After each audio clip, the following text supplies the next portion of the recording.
أعوذ بالله من الشيطان الرجيم. بسم الله الرحمن الرحيم. In the name of Allah, the Beneficent, the Merciful. الحمد لله رب العالمين. Praise be to Allah, Lord of the worlds. الرحمن الرحيم. The Beneficent, the Merciful. مالك يوم الدين. Owner of the Day of Judgment. إياك نعبد وإياك نستعين. Thee alone we worship, Thee alone we ask for help. اهدنا الصراط المستقيم. Show us the straight path. صراط الذين أنعمت عليهم غير المغضوب عليهم ولا الضالين.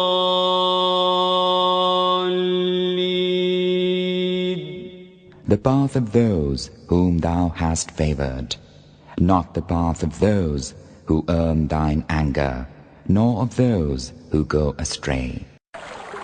بسم الله الرحمن الرحيم. اللهم كن لوليك الحجة ابن الحسن صلواتك عليه وعلى آبائه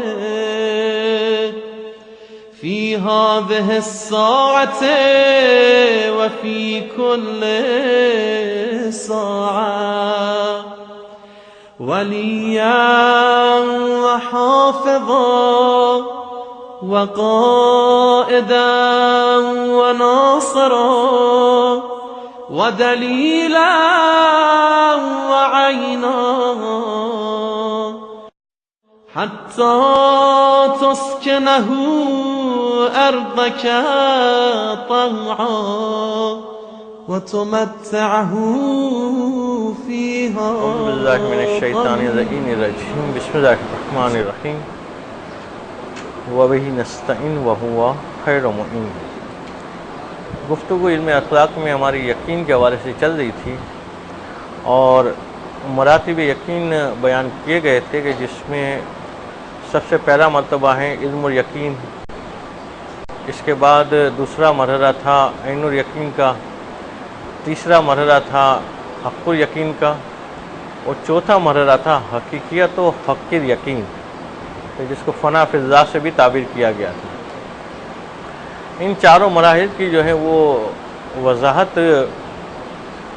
کی جا چکی تھی، اور اب مصنف اس بات کو بیان کر رہے ہیں کہ انسان جو ہے وہ آخری مرحلے تک کیسے پہنچ سکتا ہے، مگر اس کا راستہ اس سے طے اسی طرح سے کرنا پڑے گا کہ پہلے اسے علم و یقین کی منزل پہ پہنچنا پڑے گا.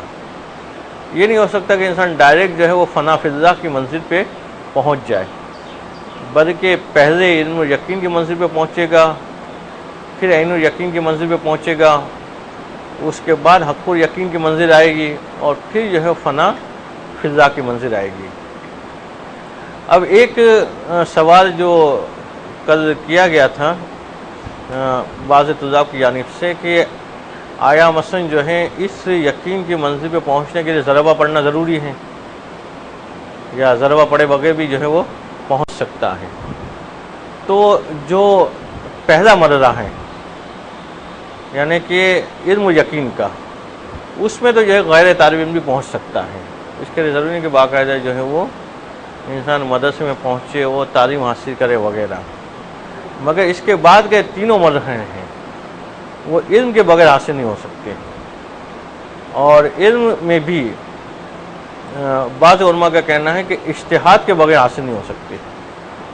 یعنی پہلا مرحلہ ہوگا کہ انسان اپنے اندر استنباط کی صلاحیت پیدا کرے کہ حکم الہی کا استنباط کر سکے، اس منزل پہ پہنچ جائے، اس کے بعد وہ جا کے پہنچے گا اس دوسرے مرحلے کی طرف کہ جس کو عین الیقین کہا گیا، پھر پہنچے گا حق الیقین کی طرف، اور پھر جو ہے وہ آخری مرحلے تک پہنچے گا۔ یعنی غیر مجتہد پہلے یقین کے مرحلے تک تو پہنچ سکتے ہیں، علم و یقین کے مرحلے پہ، مگر اس کے بعد کے تینوں مرحلے ہیں وہ غیر مجتہد نہیں پہنچ سکتا۔ البتہ ہو سکتا ہے کہ معاشرے میں آپ کو دعوے دار ایسے ملے مگر وہ حقیقت میں پہنچے ہوئے نہیں ہوں گے، اس لیے جو صحیح راستہ ہے اس راستے کو طے کیے بغیر اگر کوئی پہنچتا ہے تو مغالطے میں ہوتا ہے اور سمجھ رہا ہوتا ہے کہ میں اس مقام پہ پہنچ گیا ہوں، جبکہ حقیقت میں وہ پہنچا ہوا نہیں ہوتا ہے۔ اب مصنف اس طریقے کو بتا رہے ہیں کہ جس طریقے سے انسان جو ہے اس بات کو محسوس کر سکے کہ اس کے قلب کے اندر انوار الہیہ جو ہیں وہ منعکس ہو رہے ہیں یا نہیں ہو رہے ہیں، اس کے اندر وہ صفات الہیہ کہ جس سے وہ وابستہ ہونا چاہ رہا تھا اس کا اثر پیدا ہو رہا ہے یا نہیں ہو رہا ہے۔ تو اس کے لیے مصنف کہتے ہیں انسان کو 5 مرحلوں سے گزرنا پڑے گا، اور ان 5 مرحلوں سے گزرنے کے بعد جو ہے وہ اس قابل ہو سکے گا کہ علم الہی جو ہے یا نور الہی جو ہے وہ اس کے قلب پہ منعکس ہو۔ سب سے پہلی چیز ہے کہ اس کو یہ دیکھنا پڑے گا کہ جس جوہر سے وہ یہ کام لینا چاہ رہے ہیں اس جوہر کے اندر تمامیت ہے یا نہیں ہے۔ دوسرے مرحلے پہ اس کو یہ دیکھنا پڑے گا کہ اگر جوہر تام ہے تو جوہر کے اوپر کوئی عارضی خرابی تو لاحق نہیں ہوئی ہے۔ پہلی خرابی کا تعلق تھا ذات سے کہ ذاتی اعتبار سے جوہر اس قابل ہے کہ کام ہو سکے، دوسرے اعتبار سے یہ کہ اس کے اوپر کوئی خرابی عارض تو نہیں ہوئی ہے، اگر خرابی عارض ہوئی ہے تو اس کو دور کرنا پڑے گا۔ تیسرے مرحلے پہ جو ہے اس سے اس حجاب کو دور کرنا پڑے گا کہ جو اس جوہر اور اس جوہر کو جس مرکز سے وابستہ کرنا چاہ رہے اس مرکز کے درمیان ہے، وہ حجاب دور کرنا پڑے گا۔ چوتھے مرحلے پہ حجاب دور کرنے کے بعد اس شے کو اس مرکز کے بالکل سامنے لانا پڑے گا، اور 5ویں مرحلے پہ کہتے ہیں کہ مرکز کے سامنے لانے کے بعد اس طرح سے سیٹنگ کرنی پڑے گی کہ اس کا مرکز اور اس کا مرکز یہ بالکل ایک دوسرے کی سیدھ میں آ جائے۔ اسی اگر عرفی ایک مثال بنا لی جائے، ویسے تو مصنف نے جو آئینے کی مثال دی ہے جو عبارت میں پڑھیں گے، کہ اگر کوئی مثلا ارادہ کرتا ہے کہ اسے مثلا یہاں سے حیدرآباد جانا ہے اور خود جو ہے گاڑی ڈرائیو کرتے ہوئے جانا ہے، تو سب سے پہلے اس کو کیا چاہیے گا کہ گاڑی ہو سالنگ، ایسا نہ کہ ایسی گاڑی ہے کہ 2 پہیے ہی نہیں ہے تو وہ نہیں چلے گا، جوہر تام ہونا چاہیے۔ اچھا گاڑی تو صحیح وہ سالم ہے، 4 پہیے ہے، باقی ساری جو موجود ہیں، مگر اس پہ کوئی خرابی عارض ہوئی ہے تو دوسرے مرحلے پہ اس کو کیا کرنا پڑے گا، اس خرابی کو دور کرنا پڑے گا۔ اب یہ گاڑی بھی مثلا سالم ہو گئی، اس کی خرابی بھی دور ہو گئی، اب گھر میں بیٹھ کے وہ ڈرائیو کرتا رہے نہیں پہنچے گا وہ، اب اس کو لانا پڑے گا اس روڈ کے اوپر، اس جگہ کے اوپر کہ جو راستہ اس مقام کی طرف جاتا ہے جس کو اس نے منزل بنائی ہے۔ اچھا وہاں پہ راتا بیچ میں کوئی حجاب ہے، کوئی پردہ ہے، کوئی رکاوٹ ہے، فاٹک بند ہے، اس کو کھولنا پڑے گا اسے۔ اس کے بعد اس روڈ پہ لانے کے بعد اگر وہ سائیڈ میں چلائے گا تو بھی وہ منزل پہ نہیں پہنچے گا، بالکل اس بیچ میں لانا پڑے گا، اس ٹریک کے اوپر جانا پڑے گا کہ جو راستہ اس مرکز کی طرف جاتا ہے، تب جا کے اس منزل تک پہنچ سکے گا۔ کہتے ان 5 مراحل سے وہ اپنے نفس کو گزارے گا تو جو ہے نور الہی اس کے اوپر جو ہے منعکس ہوگا، اور وہ یہ دیکھے گا کہ خود اس کی نگاہوں کے سامنے سے پردے ہٹ گئے ہیں اور وہ ان باتوں کو دیکھ پا رہا ہے کہ جس کو عام افراد جو ہے وہ دیکھ نہیں پا رہے ہیں۔ تو مصنف نے آئینے کی مثال دی ہے، وہ عبارت میں ساتھ ساتھ دیکھتے ہیں۔ دیکھیے عبارت صفحہ نمبر جو ہے وہ 99 کے اوپر، بسم اللہ الرحمن الرحیم وبہ نستعین وہو خیر معین۔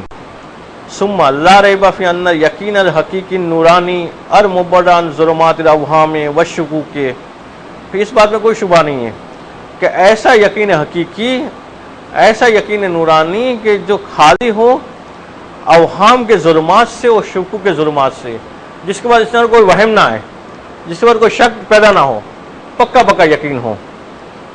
ولو کان بالمرتبۃ الاولی، چاہے وہ پہلے مرتبہ والا یقین ہی کیوں نہ ہو، یعنی علم اور یقین جو بالکل پیدا مرحلہ ہے.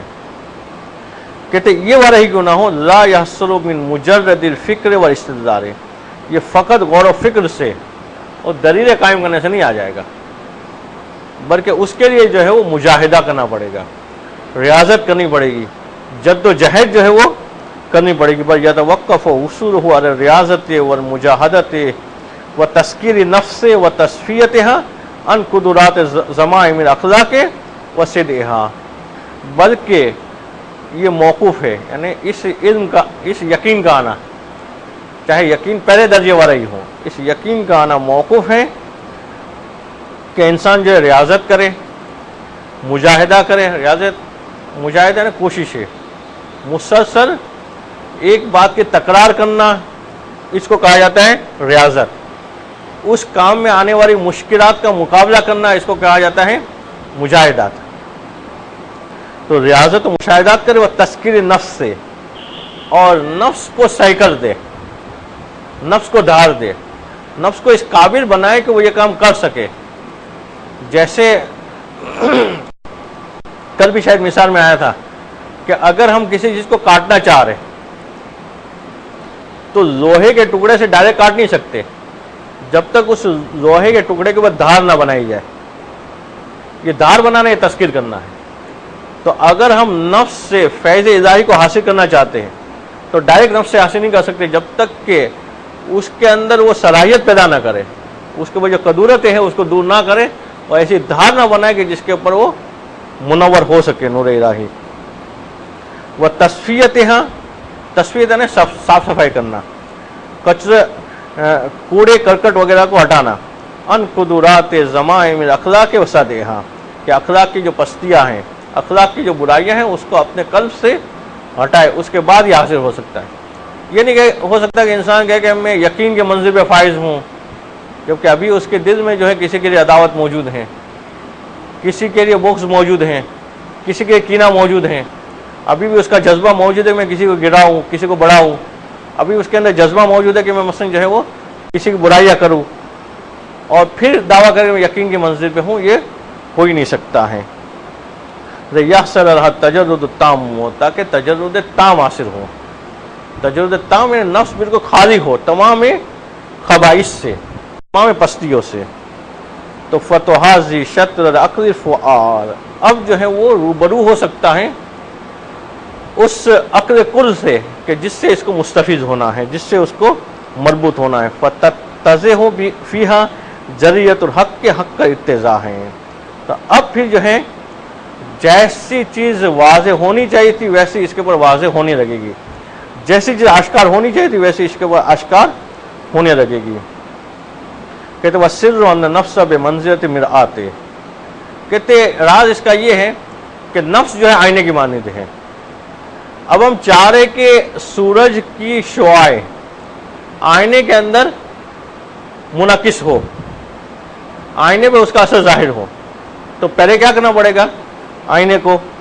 کہتے وَالسِّرُّ أَنَّ النَّفْسَ بِمَنزِلَةِ مِرْآتِ تَنْعَكِسُ إِلَيْهَا صُوَرُ مَوْجُودَاتٍ مِنْ عَقْلِ الْفُؤَادِ، کہ آئینہ کے جس کے اندر موجودات کی صورت منعکس ہوتی ہے عقل فعال کے ذریعے سے. وَلَا رَيْبَ فِي أَنَّ انعکاس الصُّوَرِ مِنْ ذَوَاتِ الصُّوَرِ إِلَى الْمِرْآتِ يَتَوَقَّفُ عَلَى تَمَامِيَةِ شَكْلِهَا. اب وہ 5 مرحلے آ رہے جو عبارت میں ایک ایک کر کے بتا رہے کہ یہ آئینے کے اندر اگر ہم کسی صورت کو لانا چاہیں، آئینے کے اندر کوئی چیز کو دیکھنا چاہیں تو یہ دیکھا نہیں جا سکتا جب تک کہ پہلی چیز نہ ہو. پہلی چیز کیا ہو کہ تمامیت شکلہا و سکالت جوہرہا، کہ شکل تام ہو، جوہر کے اندر تمامیت ہو. اگر جوہر بکھرا ہوا ہو، اگر کسی چیز کا مثلا ہم کرسی کو آئینے میں دیکھنا چاہ رہے اور کرسی کے پارٹس الگ الگ ہوں تو آئینے کے اندر کرسی نظر نہیں آئے گی. تو پہلے تو جوہر کو جو ہے تام ہونا پڑے گا، وہ حصول مقابلے تھے، اور پھر اس کو سامنے لانا پڑے گا. یہ نہیں کہ آئینہ ادھر رکھا ہوا ہے، وہ چیز دوسری طرف رکھی ہے اور ہم کہیں کہ آئینے میں دیکھنا چاہ رہے ہیں اس کو، تو یہ نہیں ہو سکے گا. تو دوسرا مرحلہ کہ اس کو مقابلے میں لانا پڑے گا. تیسرا مرحلہ وہ ارتفاع الحائل بینہما، اس کے درمیان جو رکاوٹ ہے اس کو ہٹانا پڑے گا. اگر کوئی پردہ پڑا ہوا ہے تو پردے کو ہٹانا پڑے گا. وَالظَّفَرِ بِالْجَهْدِ الَّتِي فِيهَا الصُّوَرُ مَطْلُوبَةٌ، اور پھر اس اینگل کو سیٹ کرنا پڑے گا کہ جس اینگل پہ جو ہے وہ صورت مکمل طور پہ منعکس ہو. ورنہ اگر بالکل سیدھ میں نہیں ہوگی، تھوڑی آگے پیچھے ہوگی، تو وہ چیز پوری آئینے کے اندر نظر نہیں آئے گی.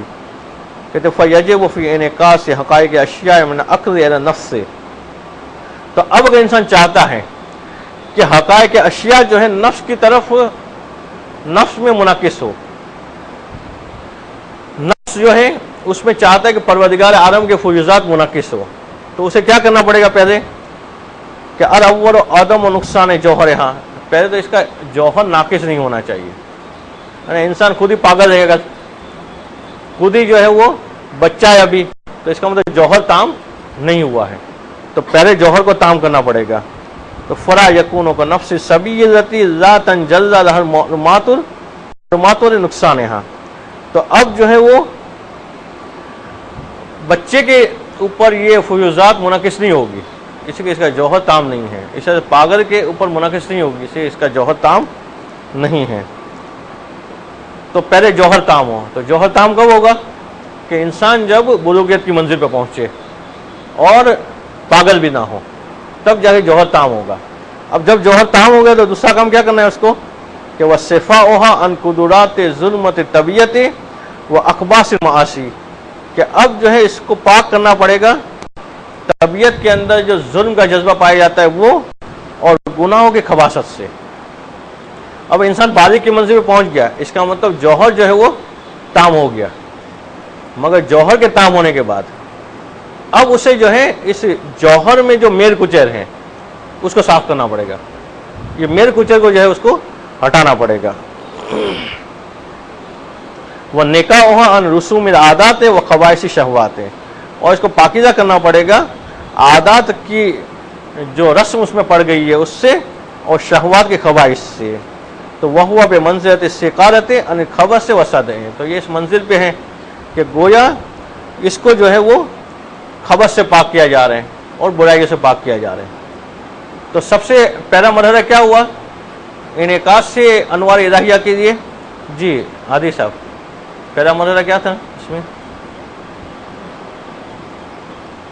سب سے پہلا مرحلہ جی آپ بتائیں مسلم صاحب. پہلا مرحلہ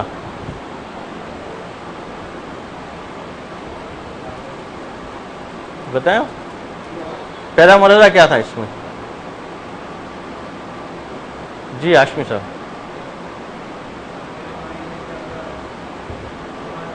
ہاں جوہر کی تمامیت ہو، کہ پہلا مرحلہ ہے کہ جوہر تام ہو، اور دوسرا مرحلہ کیا تھا شمس صاحب؟ جی اعجاز صاحب دوسرا مرحلہ کیا تھا؟ جوہر کو تمام ہو گیا، وہ تو پہلا مرحلہ ہو گیا. اس کے بعد دوسرا جی تھا پھر جوہر خبائث سے پاک ہو، پھر جوہر اس قابل ہو کہ اس میں جو ہے وہ انوار الہیہ منعکس ہو سکے. اس کے بعد دوسرا مرحلہ ہوگا کہ اب جوہر میں اگر خبائث ہے تو اس کو پاک کیا جائے. اگر جوہر ہی تام نہیں ہوگا تو آغاز ہی نہیں ہوگا. جوہر تام ہونے کے بعد اگر اس کے اوپر میل کچر ہیں تو آغاز نہیں ہوگا. اس کا مطلب قلب کے اوپر جو خباثتیں ہیں یہ ساری جو ہے پاک ہونی چاہیے. جی زین صاحب یہ دونوں مرحلے کیا تھے؟ پہلا اور دوسرا. جی زینب بس صاحب کیا تھے پہلے اور دوسرے مرحلے؟ جی ابھی بتایا نا انہوں نے. پہلا جوہر تام اور دوسرا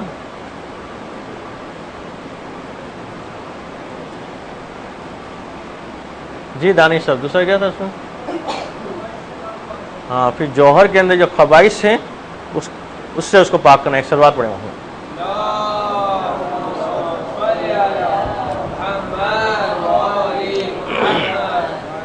اب 2 مرحلے سے جب گزر گئے، عام طور پہ ہم دوسرے مرحلے میں پھنسے ہوتے ہیں کہ اب بالغ تو ہو گئے ابھی قلب پاک نہیں ہوا ہے، تو ابھی علم و یقین تو بہت دور ہیں۔ دوسرا مرحلہ یہ کہ پہلے جوہر کے تام ہونے کے بعد پھر خباثتیں ساری صاف ہو جائے، خباثتیں صاف ہو جائے تو اب تیسرے مرحلے پہ جانا ہے، اور وہ کیا ہے کہ توجہ تام و انصراف و فکر ہے مطلوب ہے کہ اب جو مکمل توجہ ہو اور مکمل طور پہ فکر کو مطلوب کی طرف متوجہ کر دے، کہ اب خدا کی طرف مربوط ہو جائے، خدا سے متصل ہو جائے۔ جب جوہر تام ہو گیا، خبائث سے صاف ہو گئی، پوری قلب پورا صاف ہو گیا، اب خدا کی طرف متوجہ ہو کہ فرا یکون مستوع برہم بالامور الدنیویت و اسباب المعیشت و غیرہما من خواتر مشوشت رہا، کہ ایسا نہ ہو کہ مثلا جو ہے وہ اس نے جب اپنے قلب کو پاک کر دیا، اب خدا کی طرف متوجہ ہونا ہے تو اس سے پہلے جو ہے وہ معاش کی فکر ہے اس کو ستا رہی ہے، دنیا کی فکر ہے اس کو ستا رہی ہے، دنیا کے معاملات میں پھنسا ہوا ہے، بلکہ اس سے ہٹ کے اپنے آپ کو پورا جو ہے پروردگار عالم کی طرف متوجہ ہو کر، اس لیے کہ اسے یہ یقین ہو جانا چاہیے اب کہ جو کچھ ملنا ہے یہیں سے ملنا ہے، ادھر ادھر بھٹکنے سے جو ہے اس کے معاشی مسائل حل نہیں ہونے ہیں، ادھر ادھر بھٹکنے سے اس کو رزق نہیں مل جانا ہے، باقی معاملات حل نہیں ہونے ہیں، تو توجہ تام کرے اور ان فکروں کو جو ہے ایک طرف کر دے۔ جی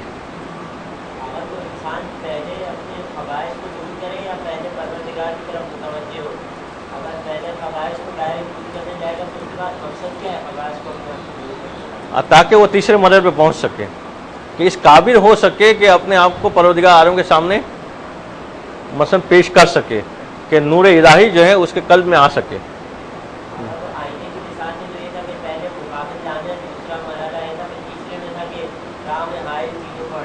ہاں، تو اس میں کہ پہلے حائل چیز کو ہٹانا پڑے گا، ممکن بتانے میں آگے پیچھے ہو گیا ہوں، مگر پہلے حائل چیز کو ہٹانے کے بعد پھر اس کو سامنے لائیں گے۔ تو تیسرا مرحلہ کیا ہوا مہدی صاحب؟ تیسرا مرحلہ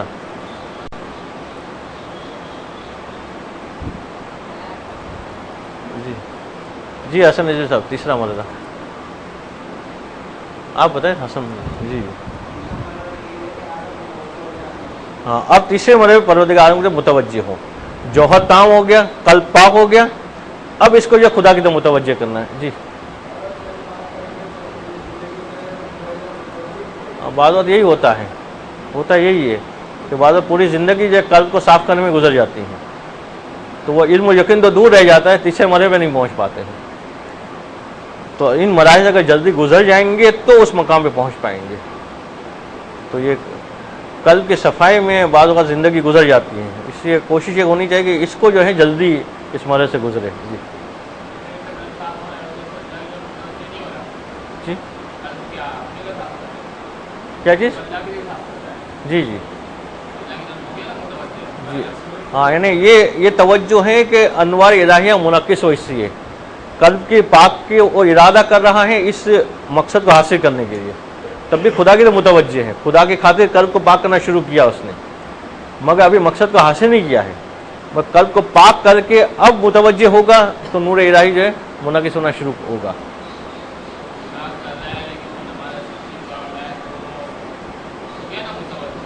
ہاں، تو یعنی جتنا صاف کیا اتنا فائدہ ہوگا، جتنا صاف نہیں کیا اتنا فائدہ ہوگا، ہاں پھر اصل فائدہ ہوگا، وہ علم و یقین والے منزل پہ اس کے بعد پہنچنا شروع ہوگا۔ اس کا وہ والا فائدہ نہیں ہوگا کہ مثلا اس کے آنکھ کے سامنے پردے ہٹ جائے، وہ قلب کی نگاہ سے بہت ساری باتیں دیکھ سکے، وہ والا فائدہ نہیں ہوگا، وہ ثواب ملے گا، اس کو اجر ملے گا، وہ ساری چیز ہو سکے گی، مگر یہ فائدہ نہیں ہوگا اس کو۔ یعنی قلب میں جتنی بھی خبائث ہو سکتی ہے ان تمام کو ہٹا دینا۔ جی دینی تو خبائث ہوگی نہیں نا کوئی،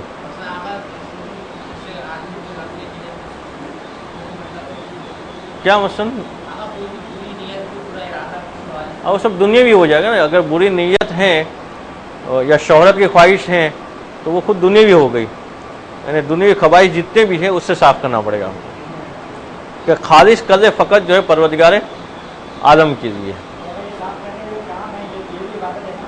جی عبادت ہے، اس کا فائدہ ہوگا، اس کا ثواب ملے گا، مگر وہ اصل فائدہ جو ہم کہہ رہے ہیں کہ میں سے بالکل متصل ہو جائے گا اور آنکھوں سے پردے ہٹ جائیں گے، جس کی کا بیان کر کے آخر میں آیا تھا، وہ فائدہ اس کے بعد شروع ہوگا کہ جب یہ قلبی طہارت حاصل ہو جائے گی۔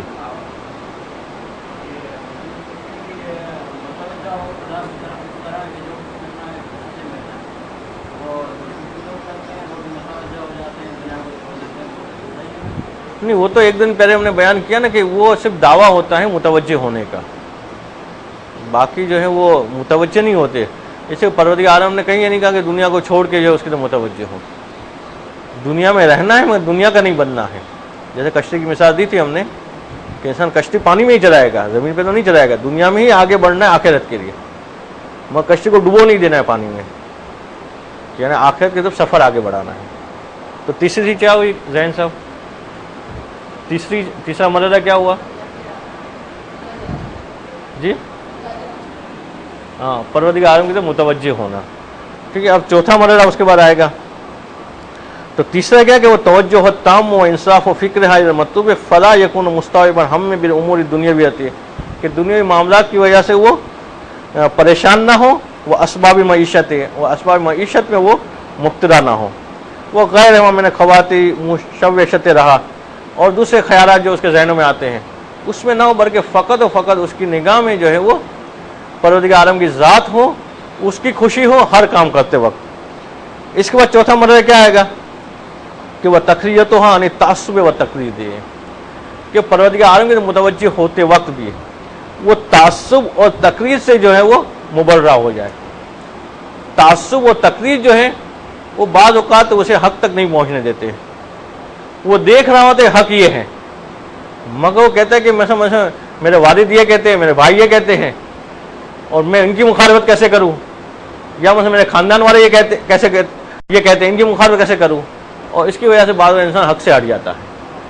تو تعصب کو ایک طرف رکھ دے اور اندھی تقلید کو جو ہے وہ ایک طرف رکھ دے، تو وہ ہوا بے مصابت ارتفاعی ہو جو بے، تو یہ تعصب و تقلید کو ایک طرف رکھنا یہ ایسا ہی ہوگا جیسے اس نے پردے کو جو ہے وہ ہٹا دیا۔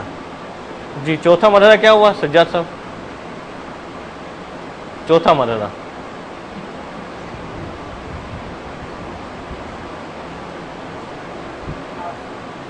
تعصب و تقریر سے اپنے آپ کو جو ہے وہ صاف کرنا، یعنی یہ پردے کے ہٹانے کی منزل پہ ہوگی۔ پھر پانچواں مرحلہ آئے گا کہ وہ استثار مطلوب من تعریف مقدمات مناسبت مطلوب علی ترتیب المخصوص و شرائط مقررت، اب مطلوب کو حاصل کرے اور مطلوب کو حاصل کرے اس طریقے سے، اس پروسیس سے کہ جو صحیح حاصل کرنے کا طریقہ ہے، کہ جو اقوال معصومین علیہ السلام میں موجود ہے، کہ اب مطلوب کو کیسے حاصل کر گئے، یعنی اب جو ہے وہ مطلوب اس کا کیا ہے کہ وہ چاہ رہے کہ نور الہی اس کے قلب میں پہنچے۔ اجتہاد کو بھی نور الہی کہا گیا ہے کہ جو سب سے پہلے وہ پہنچے گا اس کے بعد باقی یہ آشکار ہونا شروع ہوگی۔ تو اب اس طریقے کو اپنائے کہ جو معصومین علیہ السلام نے بتایا ہے کہ جس کے ذریعے سے اب جو ہے وہ منعکس ہونا شروع ہوگا اس کے قلب میں۔ وہ بے منزلت اصول علی جہتیت فی الصورت، یہ پانچواں مرحلہ کوئی ایسا ہوگا جیسے اس نے اپنے آپ کو بالکل سیدھ میں دے آیا کہ جس کے بعد اب انعکاس شروع ہوگا، اب شعاع آنا جو ہے وہ شروع ہو جائے گی۔ اب جی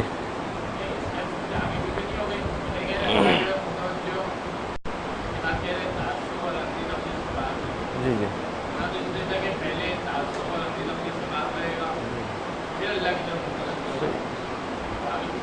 ہاں، یعنی ایک چیز ہے کہ جس کو سمجھایا جا رہا ہے، مصنف میں ایک ترتیب سے سمجھایا، اور آپ کے ذہن میں کوئی اور ترتیب آتی ہے اس ترتیب سے بھی سمجھا سکتے ہیں۔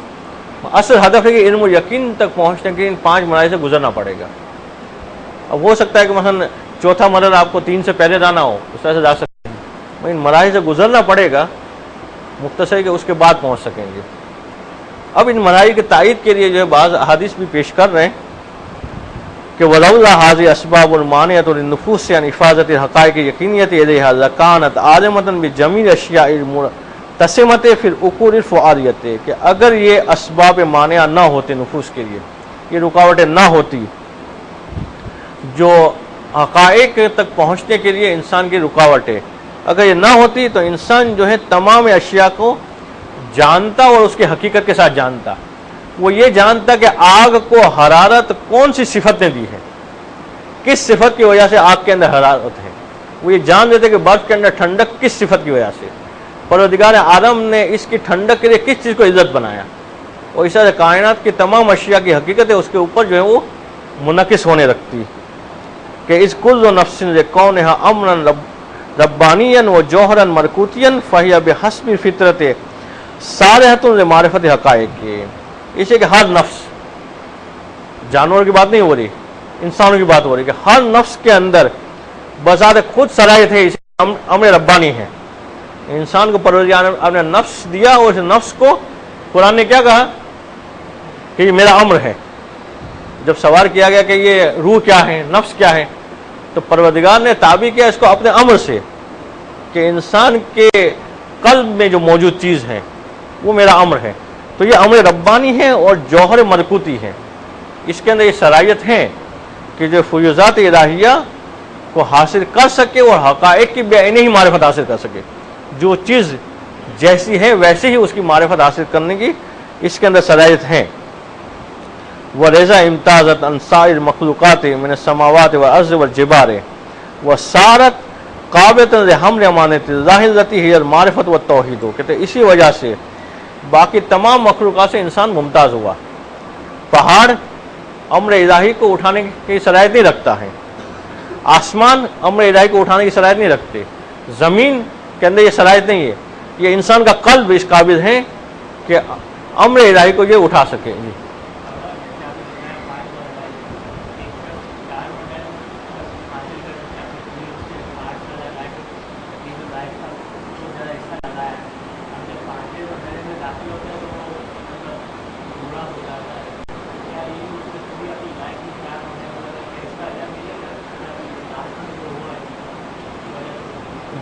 اگر وہ 4 مرحلے سے بالکل صحیح پہنچا ہے تو 5ویں مرحلے پہ گمراہ ہوگا ہی نہیں.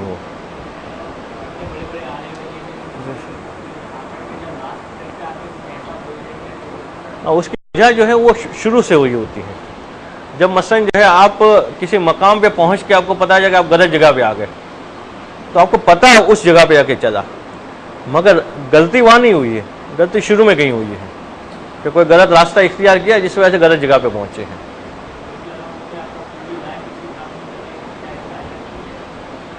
اگر مثلا جو ہے ان کی جد و جہد بالکل ایمانداری کے ساتھ تھی تو فائدہ پہنچے گا, اس کو اس کی کوششوں کا اجر ملے گا. مگر وہاں اس کی کوتاہی تھی, شروع میں ہی کچھ خباثتیں تھی, شروع میں ہی چاہ رہا تھا کہ مثلا جو ہے وہ لوگوں کے سامنے متقی پرہیزگار بنوں اور فائدے اٹھاؤ, تو پھر اس کو آخرت کا کوئی فائدہ نہیں ہوگا. وہ شروع میں اس کی ساری کوششیں تھی تو بعید نہیں ہے کہ اس کو اجر ملے. تو آسمان و زمین و پہاڑ کے اندر یہ صلاحیت نہیں ہے کہ یہ امانت پروردگار عالم کو اٹھا سکے, مگر انسان اس قابل ہے کہ امانت پروردگار عالم کو اٹھا سکے. یہ امانت پروردگار کیا ہے؟ خدا کی معرفت اور توحید, کہ جس کو باقی لوگ اٹھانے کے قابل نہ بن سکے. کیا قرار پائی امانت پروردگار؟ زیدی صاحب, یہ امانت پروردگار کیا چیز قرار پائی؟ جی انسان کا قلب امانت نہیں قرار پایا. ابھی 2 چیز بتائی نا ہم نے. انسان کے قلب پہ تو وہ امانت آ سکتی ہے. امانت کیا ہے؟ جی کیا ہے کانجی صاحب امانت؟ معرفت اور توحید. معرفت توحید یہ امانت پروردگار ہیں کہ جس کو اٹھانے کے قابل فقط انسان ہے, باقی چیزیں نہیں. فہرمان نفس معرفت آیان موجودات انما ہوا لأحد حاضر موانع. تو اگر انسان دیکھتا ہے کہ کسی موجودات میں سے کسی عین کی معرفت حاصل نہیں کر پا رہا ہے تو کہتے ہیں انہی رکاوٹ کی وجہ سے. یہ 5 میں کوئی نہ کوئی رکاوٹ ہوگی جس کی وجہ سے وہ حقیقت کو نہیں جان پا رہے. جی فرشتے جو ہیں وہ معرفت و توحید رکھتے ہیں, مگر اتنی کہ جتنی پروردگار عالم نے دی ہے. اس کے بعد کسبی نہیں ہے, اس کے بعد اضافے کا امکان نہیں ہے. وہ جتنی ہیں وہاں پہ رکے ہوئے ہیں. مگر انسان جو ہے اپنے پاس اس صلاحیت کی وجہ سے زیرو سے شروع کر کے کافی آگے مقام تو جا سکتا ہے. وہ اسی لیے یہ کسب کر رہا ہے اپنی محنتوں سے. تو اس کے مرتبے جو ہے وہ بلند ہو سکتے ہیں اس اعتبار سے، مگر ان میں شاید یہ والی گنجائش نہیں ہے۔ تو فہرمان و نفس ان معرفت آیان موجودات انما هو عہد حاضر موانع، اگر انسان دیکھتا ہے کہ کوئی چیز کی معرفت سے حاصل نہیں ہو رہی ہے تو ان میں سے کوئی نہ کوئی رکاوٹ ہوگی۔ وقد اشار سید الرسول صلی اللہ علیہ وآلہ وسلم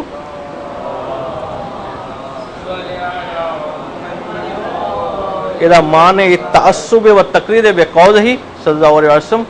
اب قول کیا ہے وہ بتا رہے کہ کل مولود یولد علی الفطرۃ حتی یکون ابواہ یہودانہ ویمجسانہ وینصرانہ، کہ ہر انسان جو ہے فطرت اسلام پہ پیدا ہوتا ہے، ہر بچہ جو بھی اس دنیا میں آتا ہے فطرت اسلام پہ آتا ہے، پھر اس کے ماں باپ اسے یا یہودی بنا دیتے ہیں یا نصرانی بنا دیتے ہیں یا عیسائی بنا دیتے ہیں۔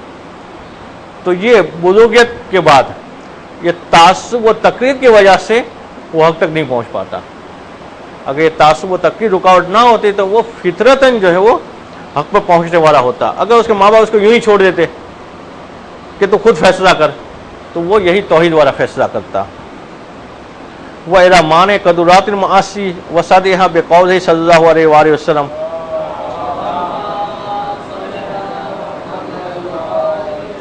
اور گناہ رکاوٹ بنتے ہیں، گناہ کے قدرات جو قلب کے اوپر ہیں وہ رکاوٹ ہیں۔ اس کے اوپر اللہ کے رسول کا یہ فرمان کہ لولا ان الشیاطین یحمون علی قلوب بنی آدم لنظروا الی ملکوت السماوات والارض، کہ اگر شیاطین نے اولاد آدم کے قلب کے اوپر گھیراؤ نہ ڈالا ہوا ہوتا، انسان کے قلب کے اوپر گناہوں جو ہیں وہ پورے چھا نہ گئے ہوتے، تو یہ اولاد بنی آدم جو ہے وہ نظروا الی ملکوت السماوات والارض، تو وہ آسمان اور زمین کے حقیقتوں کا مشاہدہ کرتے، اپنی نگاہوں سے وہ دیکھ پاتے کہ آسمان اور زمین کی حقیقتیں کیا ہیں۔ مگر چونکہ گناہوں کا گھیراؤ ہے قلب کے اوپر، تو وہ زمین کے اوپر جو ظاہری چیزیں اس کو تو دیکھ پاتے ہیں، زمین کے اندر کی چیزیں اسے نظر نہیں آ رہی۔ اس سے آسمان کی ظاہری چیزوں کو تو دیکھ پا رہے، آسمان کے اندر کیا ہے اسے نظر نہیں آ رہے۔ مگر یہ گناہوں کا گھیراؤ جو شیاطین نے اولاد آدم کے قلب کے اوپر مثلا گھیراؤ کیا ہوا، یہ ختم ہو جائے تو پھر یہ ساری چیزیں ممکن ہو سکتی ہیں۔ تو فرع التفت عن النفس کہ لولا ان الشیاطین یحمون علی قلوب بنی آدم لنظروا الی ملکوت السماوات والارض، کہ اگر شیاطین نے جو ہے اولاد آدم کے دلوں پر گھیراؤ نہ کیا ہوتا تو وہ نگاہ کرتے آسمان اور زمین کی حقائق کو، ملکوت وہی حقائق کے معنی میں دے کہ حقائق کا جو ہے مشاہدہ کرتے۔ کن کی حدیث ہے یہ واقع صاحب؟ جی کن کی ہے؟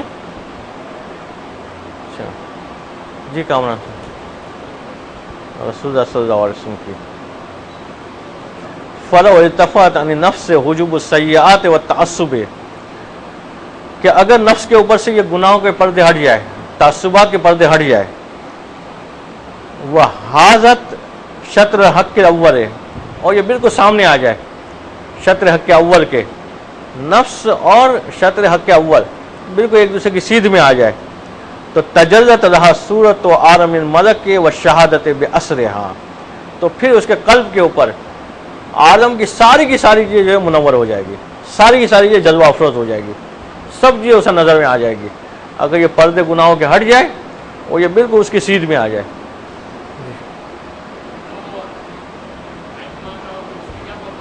جی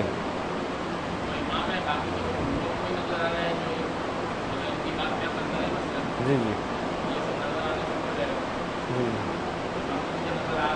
ہاں وہ آگے ویسے آ رہا ہے کہ پروردگار اعظم کی جو اشیاء ہے وہ غیر متناہیہ ہیں، اس طرح سے انوار الہیہ غیر متناہیہ ہیں، صفات الہیہ غیر متناہیہ ہیں، اس آخری مرحلے تک شاید کوئی بھی نہ پہنچ سکے، مگر ہر شخص جو اپنی کوششوں کے اعتبار سے زیادہ کر سکے گا۔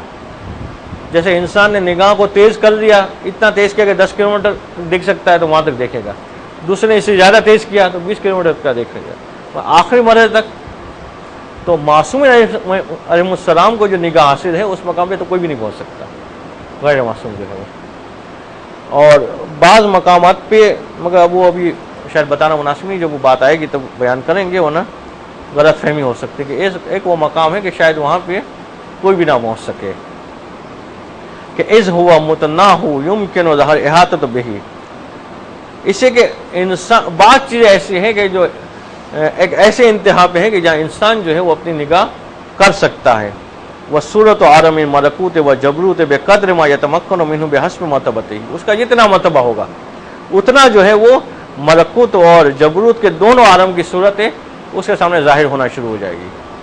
اب اس نے اپنے آپ کو بالکل پاک کیا ہوا ہے اور ایمان کے 10 درجے پہ فائز ہے، جس مقام پہ سلمان فارسی تھے تو وہ اتنا دیکھ سکے گا کہ جتنا سلمان فارسی دیکھ سکتے تھے۔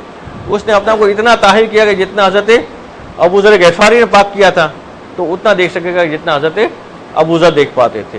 وہ ایمان کے جس مقام پہ پہنچا ہوا ہے، یقین کے جس مقام پہ پہنچا ہے، اتنا جو ہے اس کے لیے روشن ہونے لگے گا کہ انہم الاسرار الغائبۃ من مشاہدۃ الابصار مختصۃ بادراک البصائر، اسے کہ یہ سارے راز ہیں، وہ راز ہے کہ جو غائب ہیں، جو انسان کی نگاہیں دیکھ نہیں سکتی مگر دیکھ سکتی ہے، وہ نگاہ ہے کہ جس کے لیے یہ چیزیں خاص کی گئی ہیں، کہ پروردگار عالم نے اشیاء کو خاص کیا ہے کہ ان اشیاء کو میرے وہ بندے دیکھ سکیں گے جنہوں نے اپنے آپ کو پورا پاک کیا ہوا ہے، تو وہ ان کو نظر آتی ہے۔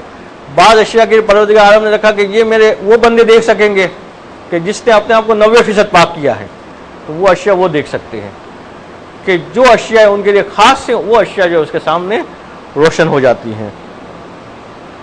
وَمَا يَلُوهُ مِنْهَا لِنَفْسِ مُتَنَاهُونَ وَإِنْ كَانَتْ فِي نَفْسِهَا وَبِالْإِضَافَةِ إِلَىٰ عِلْمِ اللَّهِ سُبْحَانَهُ غَيْرُ مُتَنَاهِيَةٍ، اس نقطے کو واضح کر رہے ہیں کہ پروردگار عالم کے علم میں ہے وہ تو غیر متناہی ہے، مگر انسان جن چیزوں کا ادراک کر سکتا ہے وہ متناہی ہے۔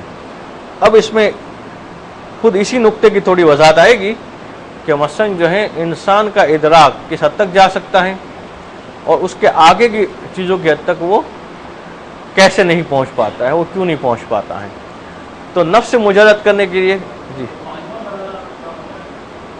پانچواں مرحلہ جو تھا وہ تھا اپنے آپ کو بالکل اس کی سیدھ میں لانا، اس مقام پہ لانا کہ جہاں پہ مثلا امانت پروردگار اس کے اوپر آ سکے، معرفت و توحید اس کے اوپر آ سکے۔ جی ہاں، تو اب جہاں پہ توحید خالص آ جائے گی وہاں پہ یہ ساری چیزیں ہو سکے گی۔ تو توحید کے اندر کون کون سے شائبے آ جاتے ہیں؟ بعض اوقات انسان ایسے شرک میں مبتلا ہو گیا ہوتا ہے کہ اس کو خود بھی پتہ نہیں ہوتا کہ وہ شرک کر رہا ہے، تو تھوڑی سی گفتگو آگے آئے کہ شرک جزئی اور شرک خفی کی، اور جب انسان اپنے آپ کو شرک خفی سے بھی ہٹا دے گا تب جو ہے وہ توحید خالص پہ پہنچے گا، اور توحید خالص پہ پہنچے گا تو تب ان مراحل میں آگے بڑھنا اس کے لیے ممکن ہو سکے گا۔